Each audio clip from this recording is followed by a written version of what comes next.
Tonight's program, I would like to thank our lifetime institutional members. American University School of Public Affairs has been absolutely essential to the success of FLAIR for the last 4.5 years. We now enjoy the support of 14 institutional members, the last of which that joined my home base of operations, Keuka College. FLAIR will be celebrating our 5th anniversary this coming June, and we have embarked on a special fundraising campaign. Give me five. We are encouraging donations in increments of $5. $5 will provide a boost for our work, $50 will help us continue our programs, and $500 will enable us to sustain ourselves for the long term. Please consider making a tax-deductible donation to FLAIR today. There is a donation button on the front page of our website, www.flair-net.org. Thank you, and please consider becoming a FLAIR member. Tonight's program, Celebrating America 250 with our U.S. First Ladies, adds to the building excitement in the nation for America's semi-quincentennial and features Andrew Och, the First Ladies man and a series producer for the C-SPAN White House Historical Association television series, First Ladies' Influence and Image. This series sparked public interest in the history of American First Ladies and has led to an increase in scholarly work in this burgeoning field. Andrew is a much sought-after author and speaker who combines impressive knowledge with an infectious enthusiasm to bring details about American First Ladies to a broad audience.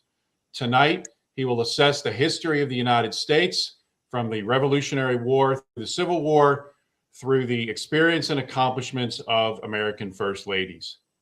Please welcome Andrew Och. Hello, it's wonderful to be here with everyone tonight, celebrating America 250 through the lives and accomplishments of our United States First Ladies. Thank you, Chris, for the wonderful introduction. Behind every great man, we all know, is an even greater woman. And in the case of our U.S. presidents, greater First Ladies. But they're also the greater women behind our great nation. And I call myself the First Ladies man because of my work, research, and travels as a series producer for the C-SPAN White House Historical Association television series, First Ladies' Influence and Image. This series was masterfully hosted by my friend, colleague, and fellow FLAIR member, Susan Swain. And I have massive amounts of respect for the incredible job she did hosting nearly every 90-minute episode of that marathon series. And while she was hosting the shows in DC, I was traveling all over the country to every home, library, museum, church, school, birthplace, cemetery, train station, general store, basement, attic, and vault for every U.S. First Lady to bring those women, their artifacts, their stories, their lives, and those places back to DC and into the series as insert video segments. I also want to thank executive producer Mark Farkas for putting his faith in me to do what I needed to do for the series, because it's this series and C-SPAN and the White House Historical Association, and even more so, our United States First Ladies, that made me the First Ladies man I am today. Here's what I learned on trip number 1 through Virginia. We would not be the United States of America. We would not be celebrating America 250 if George Washington had married anyone other than Martha Dandridge Custis. Now, I understand the group assembled here. I understand FLAIR, of which I am a proud lifetime member. Also, I should mention I sit on a board of directors for a National First Ladies Day, 2 great organizations that I've had the privilege of becoming a part of as a result of this C-SPAN White House Historical Association series. But when I speak outside of the Beltway, or sometimes even within the Beltway, or within the historical circles and historical groups, it's not common knowledge, at least it's not thought about, that Martha Dandridge Custis was married before George Washington. And even if you know this, even if it's on the front of your mind and you're that scholarly, George Washington scholar that knows it all about him, you may not think, at least I didn't, how significant this first marriage was to put Martha Dandridge in a position to meet and marry George Washington. Martha Dandridge was courted by a man named Daniel Parke Custis. Daniel Parke Custis fell in love with Martha Dandridge and went to his father and said, "Dad, I'm in love with Martha Dandridge and we're going to get married." And Custis's father said, "I'm sure she's a lovely woman, but no, you're going to marry someone else. Martha Dandridge is not of Custis standing." See, the Custises were highly connected, highly successful business people, real estate owners, planters, growers in and outside of the Williamsburg area. And Martha just wasn't up to snuff in Custis's father's opinion. So Daniel Parke Custis said to his dad, "Please meet Martha. You will fall in love with her as I did, and you will grace this marriage." Well, a meeting did happen in Williamsburg, and none of us were there, so we don't know exactly what was said, but I know what the results were. Custis's father came out of that meeting saying, "I can imagine my son marrying no one but Martha Dandridge." Martha Dandridge was unusual for her time. Martha Dandridge was homeschooled, taught by her family. She was a woman of aspiration, a woman of natural intelligence, a woman with ideas, even at a young age. And the marriage was blessed, and the marriage did happen. Now, as was common in those days and for many decades afterwards, the man was much older than the woman, and Custis was much older than Martha Dandridge. And he died, and he left her a widow at the age of 26. But he left her an extremely wealthy widow at the age of 26. Martha Dandridge Custis was in possession of, now she didn't own it, remember. She was a woman and could not own land, did not have formal education, did not have access to a bank account, all the things that you would think would come along with such wealth and success. But she was a woman. She was protecting this for her male heirs, as the Custises had 4 children together, 2 of whom lived to young adulthood. But Martha Dandridge was in possession of and in stewardship of about 8,000 productive acres tobacco land, about a quarter of the real estate in Williamsburg.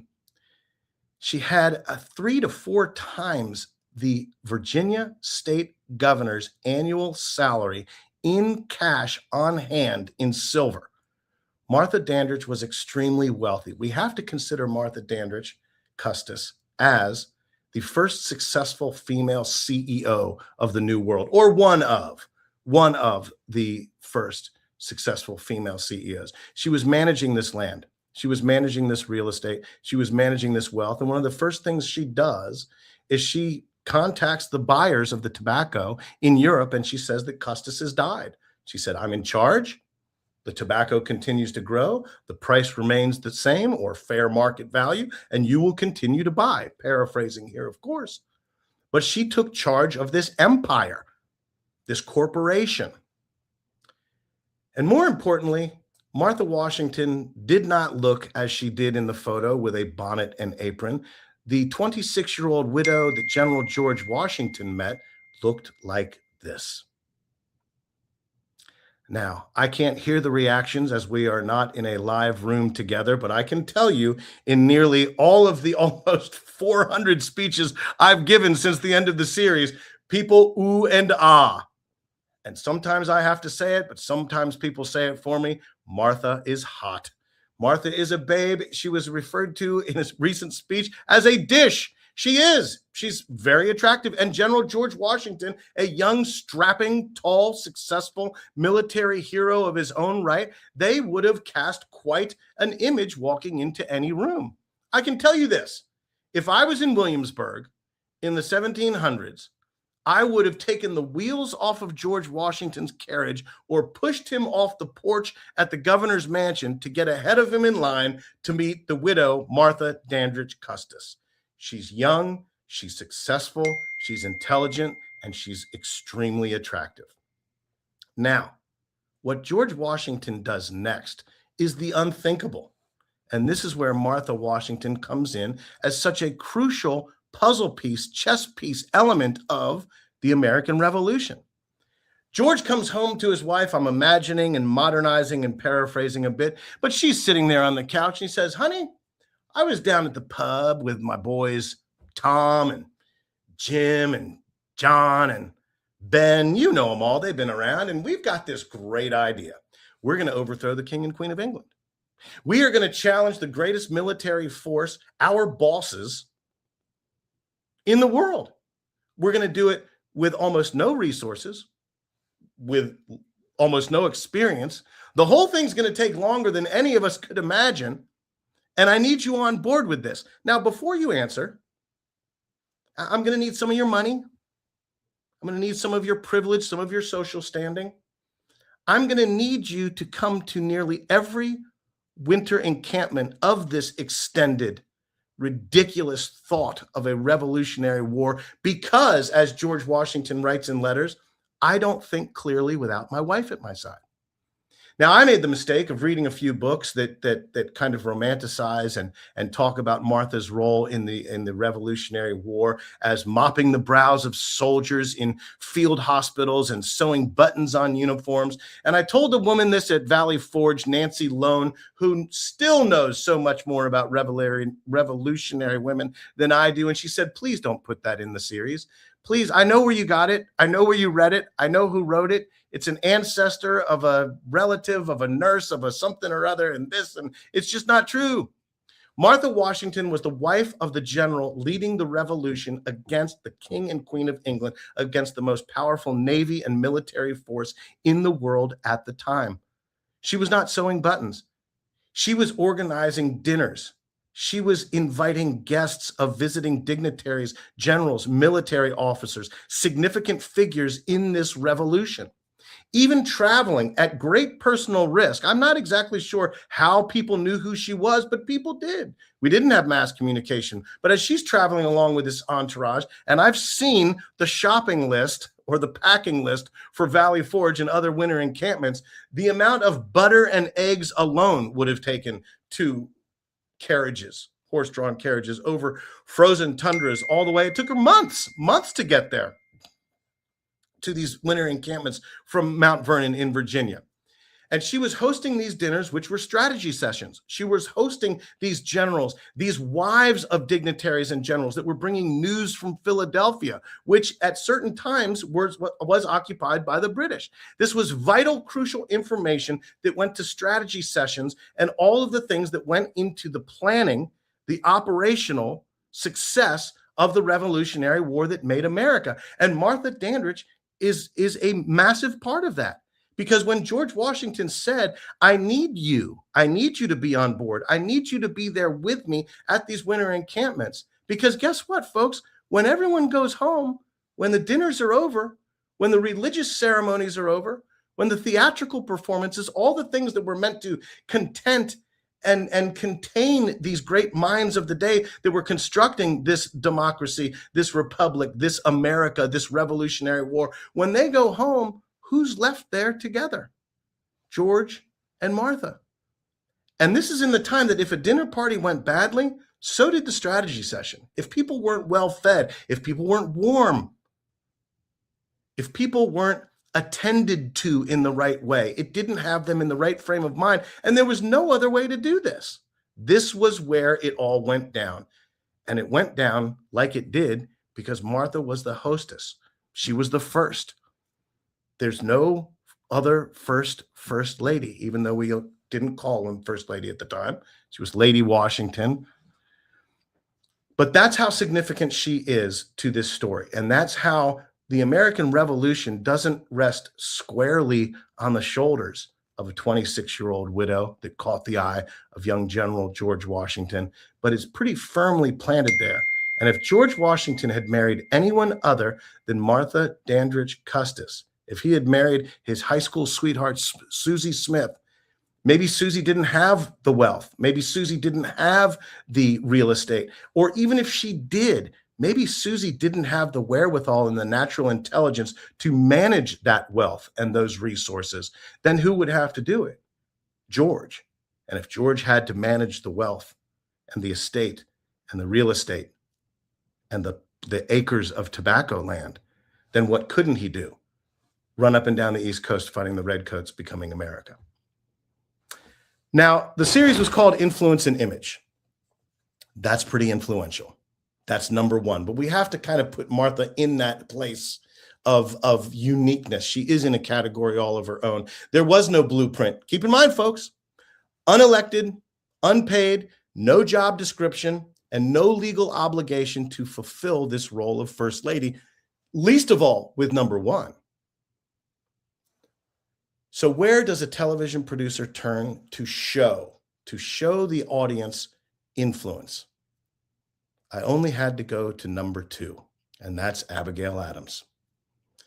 Now, I know a lot of you out there listening, watching, viewing with us this evening know that this next letter I'm going to talk about is so significant to the Revolutionary War, so significant to the Continental Congress, but also so significant to Flair and our wonderful colleagues and Flair members, Anita, Diana, and Nancy, who have authored the book after the same letter, Remember the Ladies. Remember the Ladies is a letter that was written from Abigail Adams to John Adams on March 31st of 1976.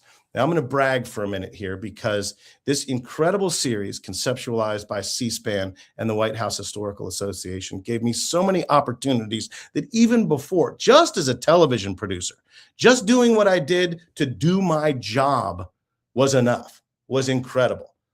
I'm a Maryland guy. I grew up in Rockville, Maryland. I went to University of Maryland. My dad's a Civil War buff. My mother was a teacher in Montgomery County. We had the Smithsonian right in our backyard. We went there all the time. We went there on weekends. We went there when relatives came to visit. We went there with school events. So history, even if it wasn't my specialty at this point or a college major for me, it's just part of it. It's our sports. It's our recreation. It's our entertainment. It's in our backyard. So when I got to the Massachusetts Historical Society in Boston, Massachusetts, they showed me a room with over 70,000 pages of Adams Family. And it's always fun to say Adams Family in this context. I know people are snapping in the background as we say Adams Family. 70,000 pages, more than, of Adams Family correspondence over 4 generations. One of them, a letter I had read about, and one of the letters that I got to actually hold and read.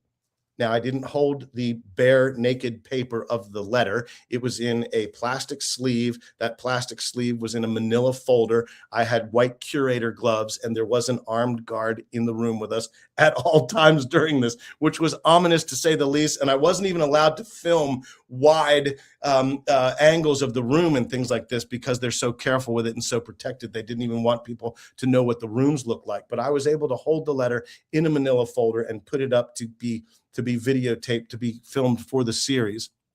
And I read it. And this letter, written March 31st, 1776, says, "Remember the ladies, be more generous and favorable to them than your ancestors." This is 1776, folks. This is when we are forming the documents and the concepts and the laws and principles behind the United States of America. And Abigail Adams, hundreds of years before she would be able to vote, have a bank account, a formal education, own land, she's saying, remember the ladies. She also said in this letter, do not put unlimited power into the hands of the husbands. She even warned of rebellion from the wives, from the women, if particular care and attention is not paid to the ladies. And here's what she knew. She knew all those years before she would have the right to vote, before she could have a formal education, have money of her own, bank account, property. She knew that if the women were on your side, the men would be in your favor. That's what I get from reading this letter. Let's think about this. Let's think about Colonial Andy coming home, and his colonial wife is sitting on the couch in the living room. And I say to my colonial wife, honey, there's a presidential election tomorrow. You're not going to understand pretty much everything I'm about to tell you because you're a woman and you can't even vote. Mansplaining was not invented in the 20th century, folks.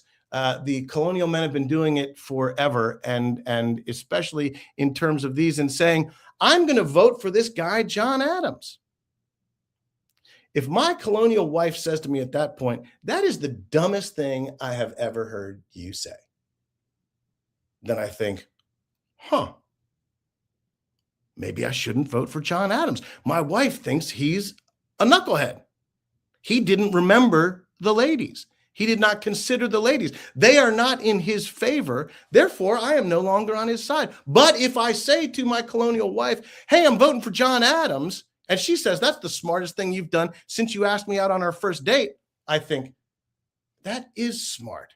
I am a smart man. And I run down to the tavern and I buy pints of grog for all my friends. And I say, fellas, you are looking at a smart man. This smart man is voting for John Adams. Do you know why I am a smart man? Because my wife said so. Now, in your homes, typically, there will be exceptions to every rule. But historically, over the course of your life, over the course of time, me sitting in my living room here, as you sit with your significant other, your spouse, watching TV, who's holding the remote? Now, I hope some of you, most of you, if not all of you, are chuckling right now because you know I'm holding the remote. I'm the man. This is my remote. My remote is all powerful. I point it at things. Things happen when I use this remote. It is my Excalibur. I change things in the world because I am a man and I am powerful. But who is picking the shows? Hopefully you're still laughing along with me because we know who's picking the shows. The ladies, the women, the wives. I am now a Survivor fan, not because I chose Survivor on my TV guide, because sitting next to me on the couch, a woman told me, we're watching Survivor tonight. I may have thought it was my choice as I pressed the button and made it happen. Abigail Adams, folks, knew that men were holding the remotes, but women were picking the shows in the 1700s. She knew how important they were to this equation. She knew how important their voice was in the family and the relationship. And she knew that if the women were on the side of the man running for office, that the men would be in their favor. That's how significant these women have been to the story. And that's why Abigail Adams cautioned her husband and his rebel colleagues to remember the ladies as she did, and why this letter is so important and so significant hundreds of years before they would have the right to vote, own property, land, all the things that we've gone over. Now, Abigail Adams taught me something else that was very, very important that I took with me throughout the entire series and still hold with me today. She taught me that these women are people. They're real. They're human. They win, they lose. They live, they die, they love, they laugh, they cry. In the earliest letter of the Adams family collection at the Massachusetts Historical Society, apologies, dated October 4th, 1762, is the letter you see on the screen there. And if you can read it and look at the top and get the handwriting, this is a letter that John Adams wrote to Abigail, and it says, Miss Adorable. And now hopefully everyone is saying, "Aw," because it's very, very sweet. Miss Adorable. This is not what we think of as a greeting or pet name, or didn't even think of pet names. Why would they have pet names? They're oil paintings. They're pages in history. They're powdered wigs. They're bonnets. They're aprons. They're people. These women are daughters, mothers, nieces, aunts, grandmothers. They're real. They date, they court, they fall in love.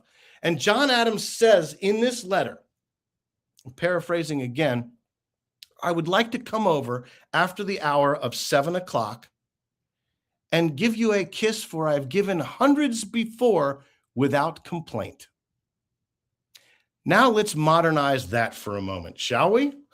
The second president of the United States said to the second first lady of the United States, I would like to come over after your parents go to bed and make out because I'm a good kisser. These people are real, folks. These people are real. We got here for all of our ancestors, all of our founding fathers and mothers that married, had children, and made this country so great and what it is. And it started with couples like President Adams and Miss Adorable, his girlfriend. The Revolutionary War had barely ended. We're about 5 administrations in. We've already had an administration without a traditional first lady. Thomas Jefferson's wife had died 20 years prior to him getting in office as president. He had his daughter, Martha, also named Martha. Patsy was her nickname. Patsy Jefferson Randolph was his acting first lady. So by the 3rd administration, we've already got an instance that shows us you don't have to be married to a president or be his wife to be his official White House hostess or his acting first lady. This role is not elected. This role is not paid. There is no job description and no legal obligation to fulfill the position of first lady. So we're barely in here, 5 administrations going, 4 administrations rather. And the War of 1812 happens. The British want their stuff back. Enter Dolly Madison. Dolly Madison is so significant to holding the roots that had barely taken in this country, to hold on to the democracy, to hold on to the republic, to hold on to its people and show them faith and show them that we can continue and we can move forward. In the War of 1812, it was 1814, I believe, a couple years into that, the British were storming the White House. They were on their way up, and word was sent to the White House, they're coming to burn the White House. Well, the first thing Dolly Madison did was she had the staff set a table. Then she had them cook a meal. She put the meal out on the table. She was ready for the British to come invade, but she was going to feed them. And that's because Dolly had this natural intelligence, this worldliness, this international diplomacy to her, even having never stepped foot out of the continental United States. Born outside of Greensboro, North Carolina, she moved to Virginia for a little bit before the family settled in Philadelphia. She was married as well, married to a Quaker lawyer. He died in the yellow fever epidemic, and she was introduced by James Madison by Senator Aaron Burr, who was staying at Dolly Madison's mother's guest house in Philadelphia. If you move any of these chess pieces around, folks, and take any of these women out of the equation, as we discussed about Martha Washington during the Revolutionary War, leading up to the Revolutionary War, to marry General George Washington, or Abigail Adams doesn't write that letter, doesn't have the relationship with her husband to advise him on this new concept, this new democracy, this new country. And you take Dolly Madison out of the equation, and maybe the end or outcome of the War of 1812 is much different. Not to over dramatize it, but that's how significant these women are. They played that big a role. So after the British came into the White House, before they burned it, they look, and Dolly was showing her pride in her home and her abilities as a hostess to entertain properly, which had significant consequences back in the day. We've already discussed. This is where politicking happened. This is where the advisory sessions happened. This made people happy and comfortable so they could have these important conversations. The British came in and apparently sat right down at the table, ate and drank and toasted President Madison before they burned the house. Now, one part of the story, which I don't want to forget, as Dolly was exiting the house and walking past, she looked up on the wall and saw the Gilbert Stuart painting of George Washington. And she said, "We need to take that with us." And she did. That story is true. She cut it out of the frame, or had someone cut it out of the frame, rolled it up, and accompanied by the Secretary of the Navy, hopped in a carriage and went over to the Carroll House, which is now part of the Dunbarton section of Georgetown and Dunbarton Oaks. And that's where she waited until she could be taken across the Potomac to meet up with her husband in a barn, as I know it, and as the story was told to me, so they can come back and figure out and get their wits about them after the British had burned the White House and they were pushed back from Washington, D.C., and they could take over control of the capital city again. And then what happens is the crucial rebuilding that Dolly was such a big part of. That's when Dolly Madison chose where the new executive mansion would be. And it's walking distance to the White House, and it's the Octagon House. The Octagon House is in Northwest Washington, D.C., near the White House. And if you'll notice there from the picture, there's that front white round foyer. This is why Dolly chose it. She said, when people come into my house, I don't want them to be able to hide in a corner. I want them to be free walking, free roaming, standing, talking, conversing, getting along. Dolly was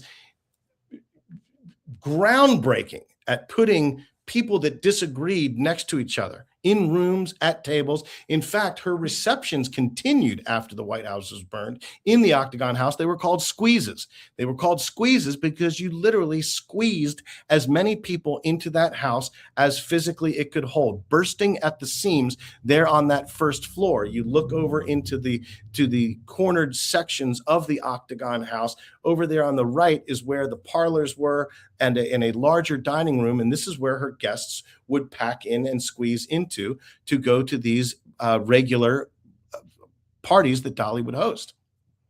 Then what Dolly would do was take the important people, or the more important people, the significant people, the politicians, the military leaders, the cabinet members, and their wives at times, upstairs to a dining room where she would be able to sit and have more personal conversations. This is where the country was rebuilt. This is where Dolly sat side by side with her husband. Dolly Madison also very famously changed the way the seating chart would be at these events. She changed it in the White House, she changed it at Montpelier, and she changed it here in the Octagon House. She sat at one end of the table, typically closest to the kitchen, so she could, or the entrance room where the meal and all the food and wine and stuff would be brought in, so she could manage that event as the hostess. But she would put James Madison not at the opposite end of the table. She would put him in the middle. She put him in the middle because she could then point out and direct the conversation, and James Madison would be right there in the middle, that he could look and talk to everyone without being too far away from anyone. It was the most strategic place in a long rectangle dining room table where they could have these conversations and go through these strategy sessions. It's here in this Octagon House that Dolly Madison, along with James Madison, his cabinet members, his military leaders, foreign dignitaries, power players of the day, would rebuild the White House, rebuild our country, and reaffirm our commitment to democracy and everything that came along with it. That gets us through the War of 1812. We had some breathing room. We had a number of different administrations. We got up through the 16th, so we go from the 4th to the 16th administration. Our roots are more firmly planted. We understand our place in the world a little bit better. And then we try and pull the rug out from under ourselves from within with the Civil War. There are a lot of presidents that fought in the Civil War, all the way up through McKinley. There are a lot of women that became first ladies that served as the wife of a general or an officer or in the Civil War in one way, shape, or form. I want to talk about one of my favorite first ladies, and because she's not very well known, at least in the grand scale, you go to most places, especially outside of DC, or if you go to Ohio, they know who she is. But this woman is transformative. There are transitional first ladies, women that carry on traditions and formulate them, adjust them, adapt them to their own needs and their times. Then there are transformative women like Lucy Hayes. Now, Lucy Hayes, remember we were talking about Martha Washington in the Revolutionary War and how she wasn't there mopping the brows of the soldiers and sewing buttons. Well, Lucy Hayes during the Civil War was. She brought her sewing machine as part of her baggage and entourage to the Civil War at the winter encampments to stay with her husband, General Rutherford B. Hayes. There are instances of written about in diaries and well documented of soldiers trying to tease younger soldiers by sending them to Mrs. Hayes's tent with torn uniforms, thinking that she's going to tell them to get out. Say, oh yeah, that's the seamstress up on the hill in the big fancy tent. And the young soldier would go up there with his torn uniform, and Lucy, without question, without incident, would mend the uniform and send them back. And I imagine these older soldiers hiding behind trees and looking up and snickering as they came back down with their mended uniform and saying, what did she say? What did the seamstress say? And I'm saying, oh no, she was great. She was nice. She fixed the uniform. There's even a well-documented, written about instance when Lucy Hayes was in the White House as First Lady, and a soldier arrived, a veteran arrived for some type of ceremony. He was receiving an award, and he had a patch on the wrong side of his uniform. There's an image. That's a beautiful image. That's Lucy Hayes's official White House portrait, paid for by a women's religious group on temperance. So special interest groups have been trying to line the pockets of these politicians from the beginning of our time. The 1800s were no different, but that beautiful portrait there was paid for and commissioned by a temperance movement of the day that championed Lucy as their poster woman, spokeswoman for temperance, as she practiced temperance herself for religious reasons. Served wine in the White House, not hard liquor, nicknamed Lemonade Lucy, but much of her fame was gathered in Washington, D.C. by being able to have incredible dinners and affairs and parties without serving hard liquor that people had a great time at. And, you know, I've been to some parties, some rather dry and boring parties in Washington, D.C. If you can host a party and not serve hard liquor in Washington, D.C. and have the papers write about it and have it be a smash hit, then you are an #1 hostess. And that was Lucy Hayes. But going back to the soldier. So the soldier comes into the White House. He's got his patch. It's noted. Maybe some people are like, boy, you know, you got the patch on the wrong side. Too bad you couldn't fix that. Lucy did what she did in every situation.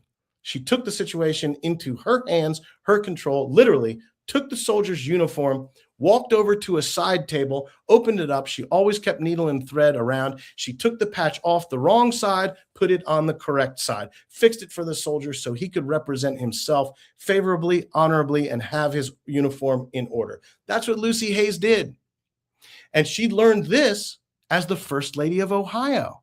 Lucy Hayes was doing things that women did not do. Women of social standing, especially wives of generals, wives of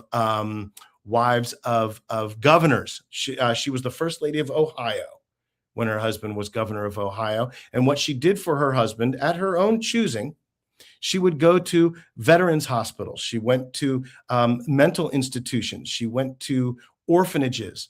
And she would come back and tell her husband, the governor, Rutherford B. Hayes at the time, governor of Ohio, she'd say, this one's good, we need more of these, or this one's bad, we either need to fix it or we need to shut it down. She brought this type of can-do, grassroots, going where women of social standing, or women at all, unless you were a nurse or working with someone, and she brought these causes and this attitude into the White House. And she so humbly wrote about it in the Times. She didn't even think what she was doing was that big a deal. I'm sure she thought it was significant, but she very humbly wrote, I can only hope to compare to the women who came before me. She wasn't grandstanding. She wasn't saying, look at me. She was doing it because it was the right thing to do. She was doing it before slogans like be best, just say no, let's move, pay it forward, before bumper stickers, before t-shirts, before it was cool. Lucy Hayes was doing it because it was the right thing to do. And she was doing what all of these first ladies have done with their 4 to 8 years in an unpaid, unelected job with no official description, list of things that they had to do, or legal obligation to fulfill. All because they married a guy that beat all the odds. I'm telling you, folks, you got a better chance of winning the lottery, being eaten by a shark or struck by lightning than you do winning the presidency of America. And thus they become this first lady, and they do the best they can. They are unusual for the time. These older first ladies in the 1700s, 1800s, they hitched their wagons to these guys that were going places, these rising stars, because they were not afforded the rights that we're still struggling with now, equality that we're still struggling with now, things that Abigail Adams wrote in the 1800s. These women hitched their wagons to these men, rode it all the way to the White House, beat all the odds, and then for that 8 to 4 to 8 years, did what they could to make the world a better place because of the role they had been put into. Lucy Hayes was unusual for her time. They were all unusual for their time. But these attitudes during these crucial times in our fragile democracy, our country without those deep roots, without that great history, the Revolutionary War, the War of 1812, the Civil War, these ladies were right there holding a significant amount of the burden and the accomplishments and the stick-to-itness, that American attitude that got us past these wars and conflicts and kept us the great nation that we are. Now we're going to move into a question and answer segment here next, but I want to answer one of the questions ahead of time because I get this asked everywhere. Andy, have you met a first lady? Well, the answer is yes. On April 14th of 1976, I took that picture of Betty Ford on the National Mall in Washington, D.C. I know it's April 14th, 1976, because my late mother's beautiful handwriting is on the back to let me know of the Kodak 110 print from my little Kodak 110 camera that when her car pulled up, that black car you see right there, my mother said, "Someone important is getting out, get your camera ready." The woman who got out was Betty Ford. I remember my mother saying, "That's the president's wife. Go get a picture, go say hello." And I did. And then because my mother was the great woman that she was and the lovely school teacher with her beautiful handwriting, she said, "Andy, go stand by that car so we can get your picture." I dedicate all of this work and my continued research, travels, and speeches to my late mother because she didn't live long enough to see this, but I know that she would be very happy that I became the First Lady's man.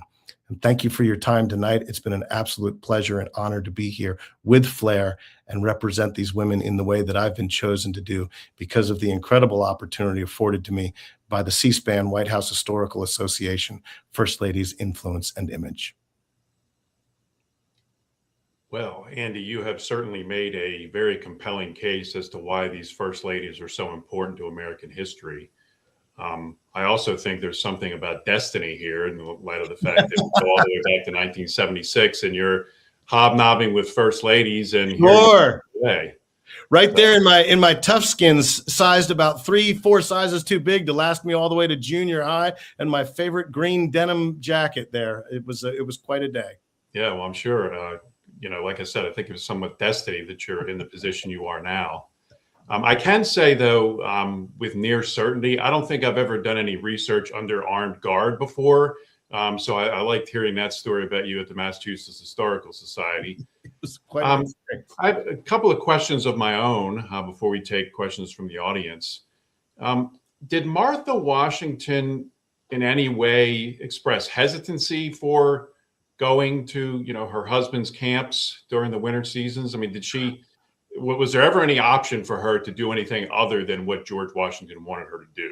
Sure, Chris, and that's a great question. Now, unfortunately, as many folks know, when Martha Washington was coming to the end of her life, she went up in that top floor of Mount Vernon where she had taken residency in her room after she vacated the rooms that she occupied in the lower levels and with her husband after he passed away. And she read all of her letters one final time and she threw them into the fireplace to burn. Sort of I always say it's the colonial version of cleansing your hard drive. And why not? They're personal letters. They're letters that are important to you and they maybe shouldn't be. Part of this journey, as I went to these locations and read the journeys and read the letters, I almost felt intrusive, especially the personal journals and things, that these were things that shouldn't be shared, but they are the people that they are and lived the lives that they did. And the historical studies are crucial and very important. But there's always that tinge of invasion of someone's personal life. There weren't any specific writings that I came across where she was against the idea. I know that once she got to be the president's wife, the lady of the land, she wrote to a female family member that being the wife of the president was like being a prisoner of state. And I think that this speaks volumes about our current situation and the technology as it's advanced, that even without mass communication and without television and radio and all the different things we have today, she still felt under this microscope. And we have to think that these women are also expected to be mothers and raise families on the global stage. And we criticize them as though we have elected or paid them, or they took First Ladies 101 in college with the aspiration of becoming this in life. And they're not. I'm sure there was hesitation on her part, especially to pack up the things that she had to pack up to go to these winter encampments during the Revolutionary War. She was supportive in every way that we can see from General Washington's letters and letters that get outside. There's an incredible letter. There's an exchange between Abigail Adams and Martha Washington that the Massachusetts Historical Society has. And Abigail Adams had something in common with the Trumans, Bess and Harry Truman, and my late grandfather. They kept everything, like everything. There are mountains and caverns and caves of storage facilities in and outside of Independence, Missouri, with Truman artifacts. Their grandson, Clifton Truman Daniel, has told me, I heard it when I was there in Independence, that there's just so much stuff that they had. They kept everything, as did the Adamses, that 70,000 plus pages. So we have the rough draft, if you will, of what Abigail wrote to her mentor. Abigail Adams held Martha Washington in such high regard, and they spent so much time as the first lady and second lady at functions at the first executive mansion in New York and the second one in Philadelphia. They were literally, there in the same room, blazing these new trails. And Abigail wrote to her friend Martha, "How did you do it? Where did you come up with the idea for, it's the language is much more flowery of the time, as you would expect. But basically she's saying, what do I do? How do I follow in your footsteps?" And Martha writes back very friendly and very cordially, "God will guide your hand, follow your heart." And that's kind of gone through, other than the different modern expectations that we thrust upon these women in these roles. But, there's got to be hesitation on every first lady's part going into this role and into these situations that are undefined with no legal obligation. It's just their best judgment and what they can do in 4 to 8 years. And I'm sure that there was a massive amount of hesitation or trepidation, and especially with the physical danger of wartime of Martha. Sure, the times were different, and I get that, but loading up in the wintertime when it's unpleasant, even in the 1700s, even if you didn't know any better and you didn't have a car with heat and all that stuff, piling up this massive motorcade, if you will, or carriagecade to go to these winter encampments that would travel weeks, months, even to get to some of these places. I mean, she couldn't have been looking forward to it other than to see her husband and spend time with him.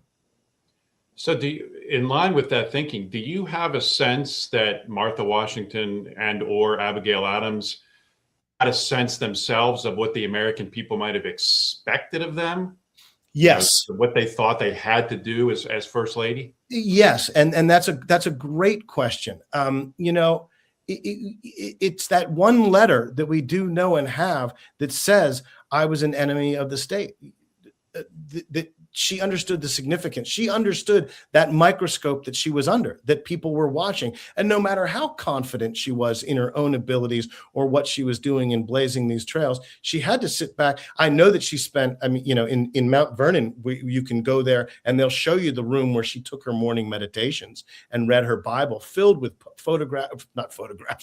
etchings, images of her family members and things like that in there, where she was surrounded by what she loved and her Bible and her books and a bed where she could rest in this woman's parlor, if you will, or second bedroom, and sat there during the day. It was right above General Washington's office. But, she knew that these events that she were hosting were that important because she knew who was in the room and how to entertain and who to put next to each other to a certain degree, and not as so much as Dolly Madison. Dolly Parton, another great first lady, the first lady of America, national treasure. I must have seen you know what? I heard Jolene driving home from dinner last night on my radio, which has put Dolly Parton in my mind. But not as strategic as Dolly Madison was, or at least documented as such. But Abigail Adams certainly, of course, because she, if nothing else, the clue we have is that she saved her letters. She said, Elizabeth Monroe, there's one letter in the world that we know of that Elizabeth Monroe wrote, and it's at the Monroe Library in Fredericksburg, Maryland. I think the editor's name is Dan Preston, who showed me around there, and Scott Harris, the curator or director down there at James Monroe in Fredericksburg, Virginia. And we got to hold that. I'm telling you, if I had the money and I had the ability to license Elizabeth Monroe's handwriting, I would sell it as a font, because it's the most perfect handwriting I've ever seen in my life. Tiny, teeny, teeny, teeny, tiny cursive, but you can read every letter, every word. Second, that's the number one handwriting I've ever seen in my life. Second was my late mother's on the back of those pictures for obvious personal and sentimental reasons. But Abigail Adams knew this, because other people were burning these records. There were not presidential libraries and museums. You know, in Abigail Adams, John Adams, the first president and first lady to occupy the White House, as it was built during the Washington administration, Martha Washington had to move twice from executive mansions, residences in New York and Philadelphia, and then back to Mount Vernon after the White House. And she did not keep these things. She continued to entertain, and she was very specific about who she invited and the visitors. They kept a very, very active schedule even after the White House. So she knew as she was going along how significant her husband was, and thus her being married to him. And always put on all the invitations a start time and a finish time. And she would say the general needs his sleep, but it's suspected that maybe Martha wanted her rest too and needed people out of her house. But she gave access to that house, and giving access to that house is also another indication that she knew the importance of what they had done. So would giving access to the house, would that be considered a political act? I mean, historians over the last 20 years or so have redefined or broadened the definition of politics to include not only voting or office holding or running for office, but to kind of broaden it and look at different actions as being political in nature. And I'm wondering if you think that's what's going on, particularly for Abigail and Dolly. Absolutely. I mentioned it. I don't know how deep I got into it, but there is record of instances as Martha Washington traveled during the Revolutionary War that she would stop for whatever reason and give these kind of impromptu press conferences. You know, just being, even if they're not political or they don't get involved in policy, political with a capital P, they are political just by who they're married to and just by what we, the people, cast upon them as expected to do. And here's one thing that reared kind of its ugly head very early in my travels, very early in my research, and certainly only gets worse, I think, over the years, is that what one woman is celebrated for, another woman is criticized for, and excessively so. What one first lady, and even back in the day, this was health, looks, I mean, still looks today, unfortunately, as superficial as that is, they do. We tell these women, we the people tell these women in instances how they should be raising their children, or judge them for how they've raised their children. You know, in all the rooms I go around, I'd say, hey, ladies in the room, raise your hand if you'd like a complete stranger to tell you how to raise your kids. And guess what? No hands go up. Imagine that. But we do this, and we do judge them. And you know, one woman in poor health is sometimes said, oh my gosh, you know, we sympathize, we empathize. This is remarkable. We wish them the best of all good things to come of this. And others are criticized. Oh, she's a recluse. She's a snob. She doesn't like to throw big parties. She didn't want her daughter to be married in a public, you know, for to open to everyone. It's quite remarkable.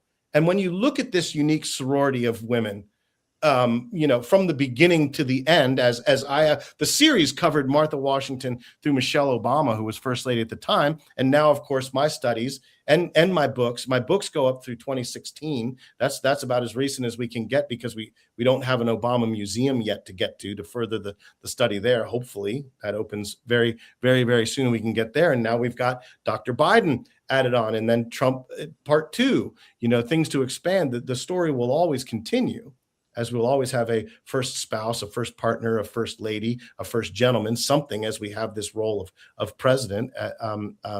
It's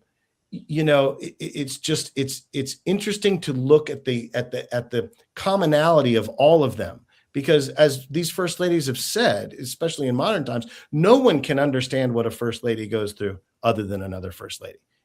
I've walked tens of thousands of miles in the shoes of these first ladies, and man, my feet are killing me. But it's seriously, like, I've been to places and seen things and held things and read things on all of them. There's so many people that know way more about Eleanor Roosevelt than I do, or Hillary Clinton, or Jacqueline Kennedy, Nancy Reagan, Martha Washington, Abigail, but they don't know about Eliza Johnson or Jane Pierce.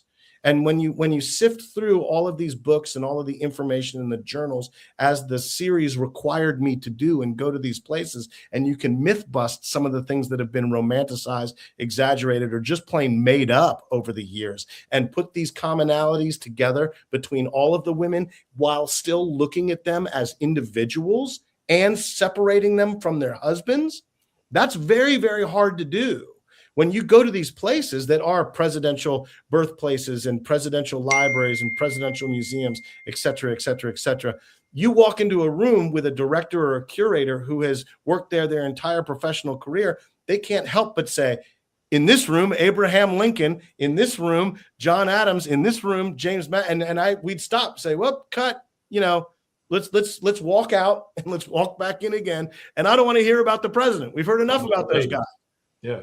And this was a remarkable side effect of this series and my personal travels. What I contributed to, there were people at these locations that said, "Wow, I've learned a lot about my collection, my facility, my location, because I don't go into these rooms and think of the lady first.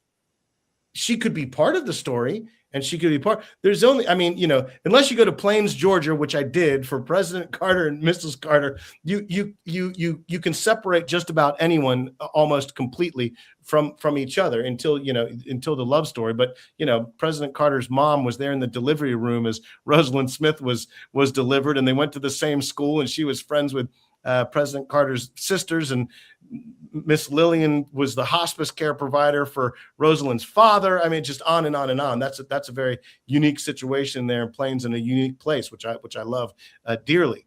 But it's interesting to compare and contrast as a whole from all of these from all of these women between each other. Well, our time here is just about up, but we have a question that I'm sure more than one viewer wants to know an answer to. Do you have a favorite first lady? Yes. Well, I have to. I have to for this question. And I don't. I know we're going late on time, and I'm long-winded, and I apologize on that. But these women, they're just too remarkable to be short-winded about, in my opinion. If my feet are held to the fire, it's a desert island situation, life or death. I always go with Lou Hoover. And I go with Lou Hoover, and you as wasn't just expecting that. I know, of course you weren't. No one is. Saying that got me out of a speeding ticket in Anne Arundel County because the judge was a historian and asking everyone what they did and this, that, and the other. I said, "Well, I'm the first lady's man." He's like, "That's interesting." And we talked about. I mentioned Lucy Hayes, and he said, "Lemonade Lucy." I said, "You know your stuff, Your Honor." And I said, "But if I had to pick one, I'd say Lou Hoover." And he said, "Well, now that's a surprise," and people do because. A lot of these rooms that I'm in speaking with, a lot of these groups, even historical, they've just learned that there was a first lady named Lou Hoover. Mm-hmm. And Lou Hoover was so accomplished, as was her husband, on the private sector. She spoke at least 6 languages, most of which self-taught. She had a weapons collection that any museum would just dive for. No pun intended with the weapons, but from her travels. She was proposed to by her husband in a telegram from Australia when he was mining gold. They met in geology class at Stanford, where they both went for their own different reasons of being there. But the world and the chess pieces and things put them together, and they traveled the world becoming self-made millionaires in the first administration, not to take a salary. She designed, or had a hand in designing, 2 of the homes that the Hoovers would live in. one of which is still the president's residence of Stanford University. And it's gorgeous and it's well done. And there's crafty things for the Rapidan camp cottage of how the windows open and flap to let the breezes in. She was just remarkable. She invented a bassinet for her kids for going across the Atlantic and around the world, and the Pacific as well, around the world on ocean liners and steamers that would rock with the waves. And she assembled it, put it together. She was part of the first Girl Scout cookie drive from things that she saw in London, getting families out of Europe, specifically London, before World War I. And all of these accomplishments and all of this intelligence, natural and learned and formal education that she had, so often, if not completely, get swept under the carpet of the Great Depression.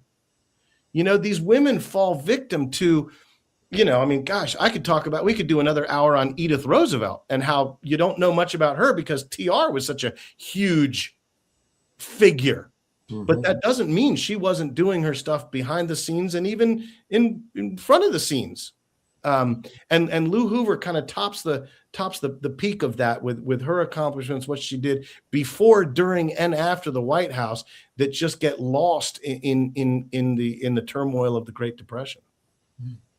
Well, you've kind of sold me on Lou Hoover, although I'm in accordance with one of our viewers who says Louisa Catherine Adams is her favorite, and anybody that could put up with John Quincy has my vote. Well, and talk about some struggled travel. I mean, like they've got her journal up in Boston about what she wrote of her travels across Asia and Europe and everything when JQA was a diplomat over there and the things that she had to deal with. That is one strong woman of fortitude, an amazing first lady, and a great pick. I agree. Well, thank you, Andy, so much for your presentation tonight. We have certainly enjoyed having the First Ladies Man here for our February program. I want to encourage our viewers to like us on Facebook and to go to the Flair website so that you can either become a member or make a donation for our Give Us Five. Thank you and have a good night.